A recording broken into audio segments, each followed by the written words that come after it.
How do our providers process emerging clinical research, which is just so hard to keep up on, right? Literally, if you were reading every study just in your field, you'd never have time to practice.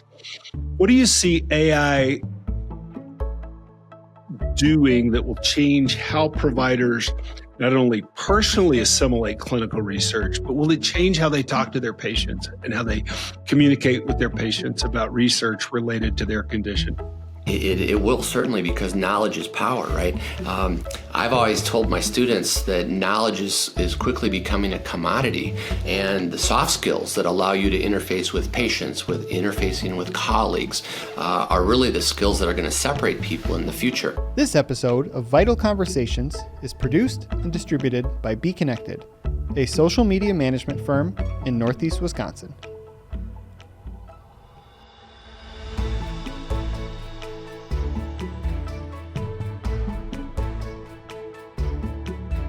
Hi, I'm Tim Cohen, and welcome to Vital Conversations, sponsored by Focus Solutions, where we talk to industry leaders about what's happening in healthcare, particularly at the intersection of the work we do with IT and data.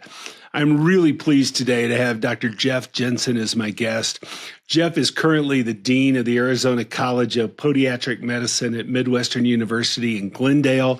He's also the chair of the American Association of the Colleges of Podiatric Medicine. Jeff, thanks for being with us today.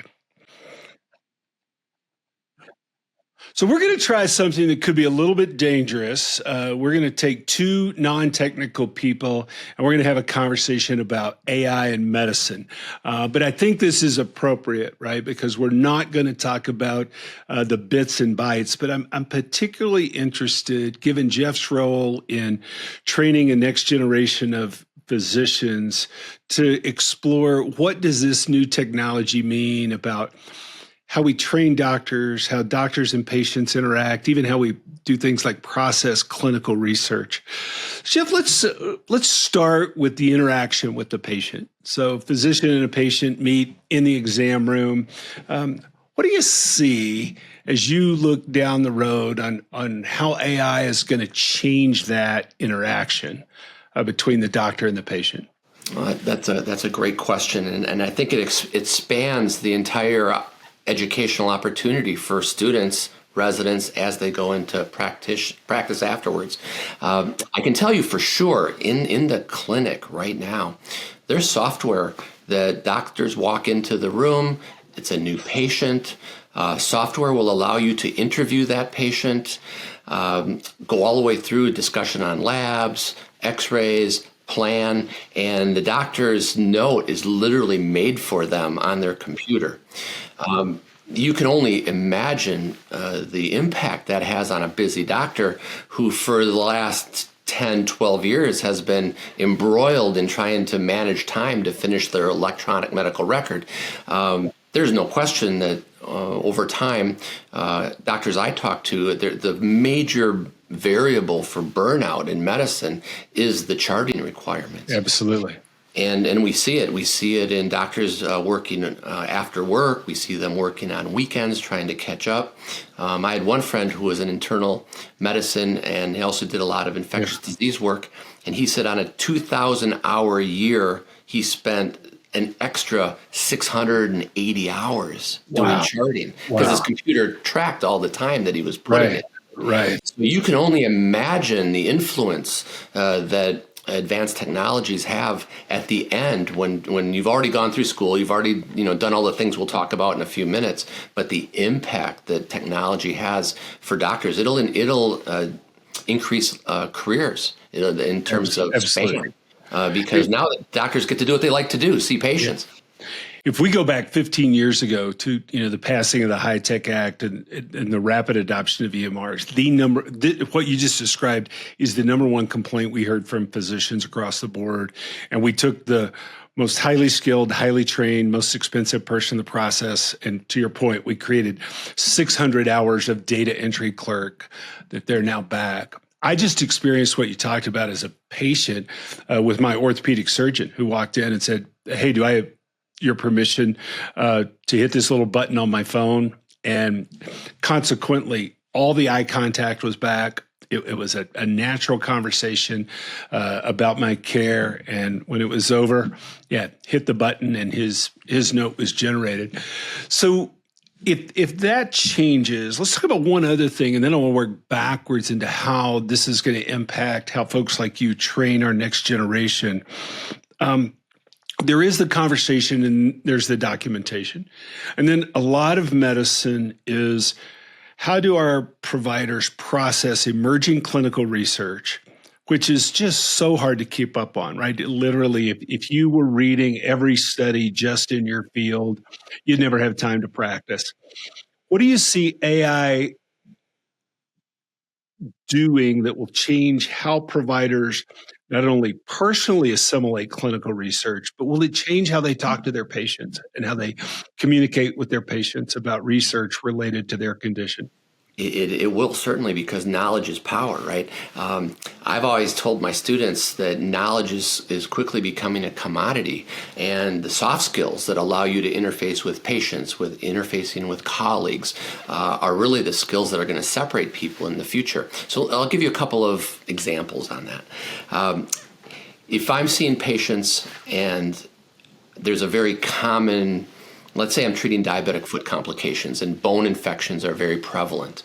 If I were to go to PubMed, download 25 evidence-based articles on bone infections in the foot or osteomyelitis, you can actually feed that into AI and it will give you a slideshow, or it can give you a 20-minute podcast highlighting the evidence-based medicine around that topic. It's almost scary, and you can imagine how it's scary on one hand, but gosh, what a resource for physicians.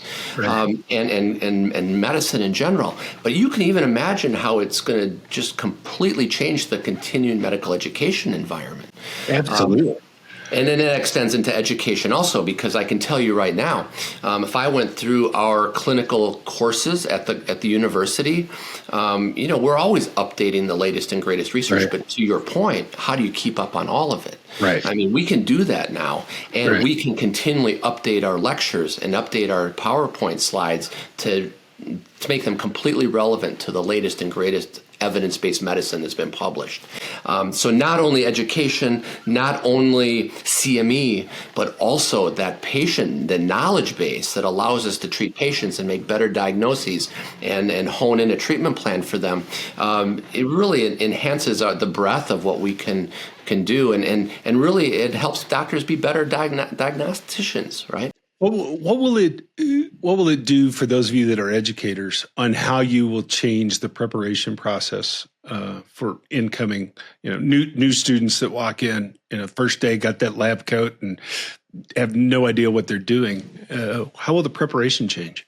That's a great question, and I have to just go back a few years when we were all at home during the pandemic, and how are we going to deliver education to students? At our university, we still allowed everybody to come to the college and sit, with barriers and face masks and whatnot. But we also enabled them to live stream the lecture if they wanted from home. We also gave them an opportunity to lecture capture, so that they could go back and watch a lecture at 1.5 times speed.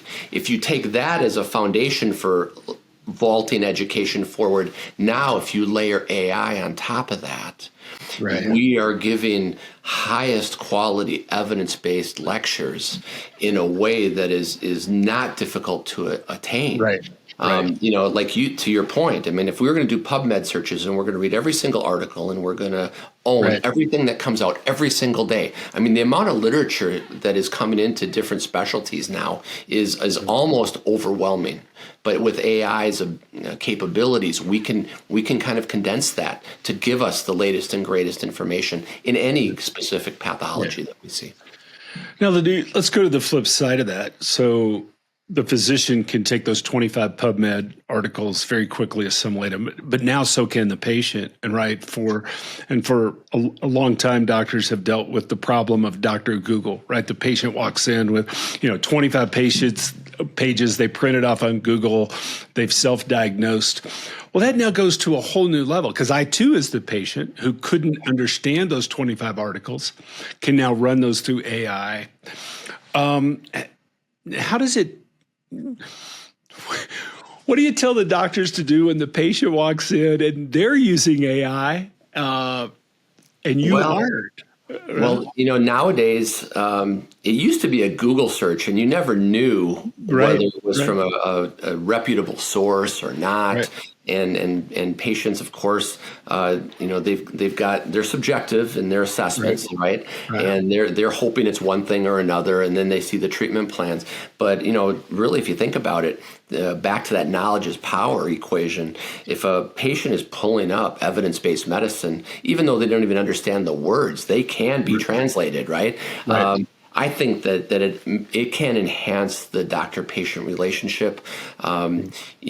I think it's better to have the AI with the current evidence-based medicine attached to it than just a random Google search of the last 10 Absolutely. years. Yeah, the quality of what the patient walks in with should Right. theoretically be higher, and maybe the doctor's spending less time like trying to bat away, nutty ideas that just, popped up with no evidence behind them.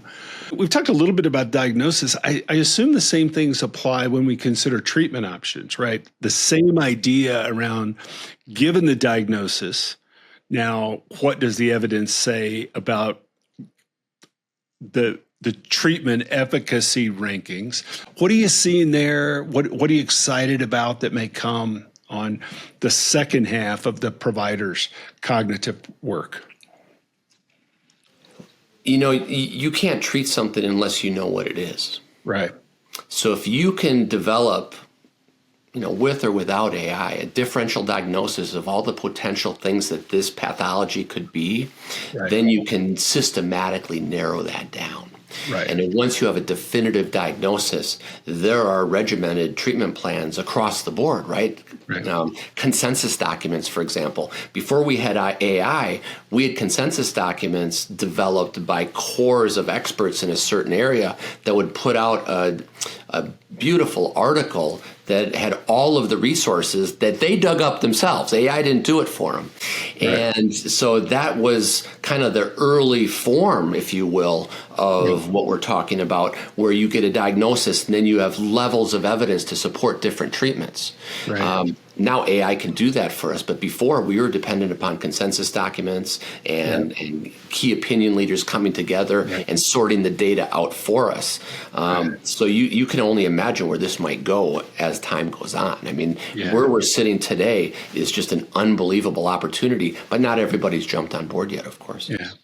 Well, this gets me to another question before we come to an end. Again, you think about education and preparation for future generations and how they incorporate these tools.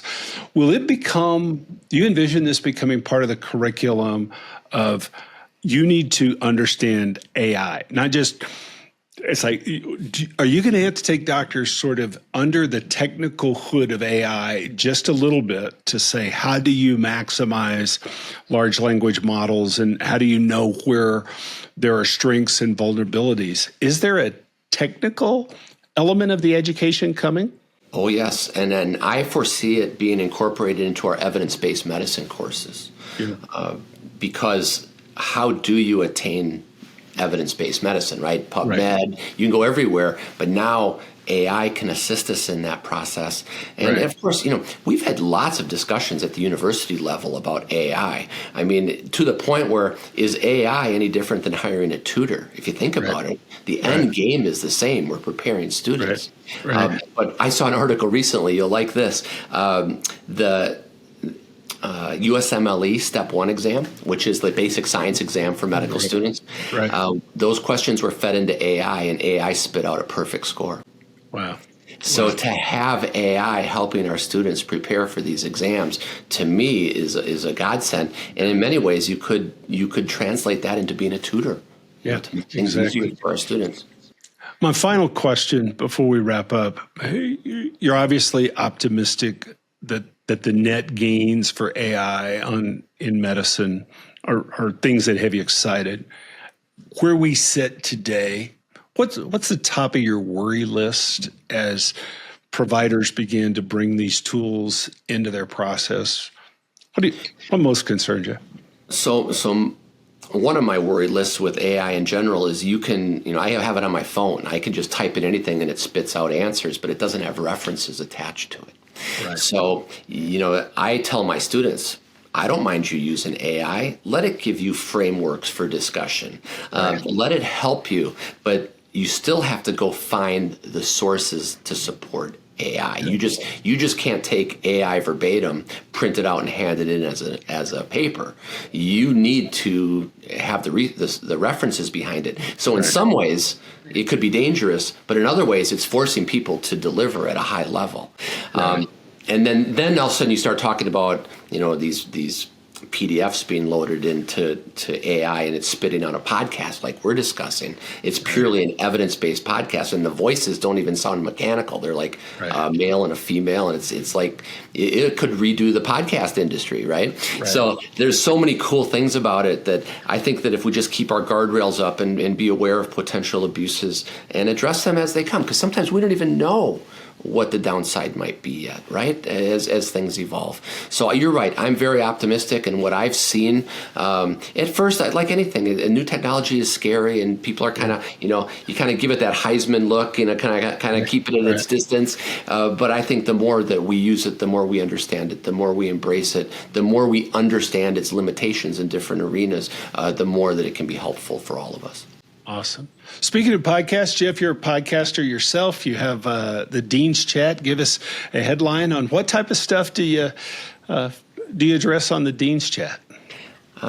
So Dean's Chat, I started it almost 2 years ago to highlight podiatric medicine. That's my profession, right? And there are so many wonderful people in our profession, and the awareness of our profession isn't quite as high as it might be. So my goal was to interview leaders in our profession, students, residents, the different colleges and deans, and really paint a picture of what podiatric medicine is for one-stop shopping on YouTube or Spotify or Apple Podcasts. Awesome. And so it's become kind of a hobby for me now, and I've met so many cool people and I've learned a lot. It's just really been an enjoyable kind of hobby and professional experience. Sounds like people could find it in any of their primary places. It's also at deanschat.com. Is that right? That's correct. Dr. Jeff Jensen, thank you, sir. We really enjoyed kind of looking out over the horizon through the eyes of someone who looks at this world as an educator. Thanks for your time with us today. We appreciate it. Thank you, Tim, and thanks for having me. I appreciate it too. Take care. Bye-bye. Vital Conversations is presented by Focus Solutions. Focus provides integrated IT data and software services to physician practices all across the United States.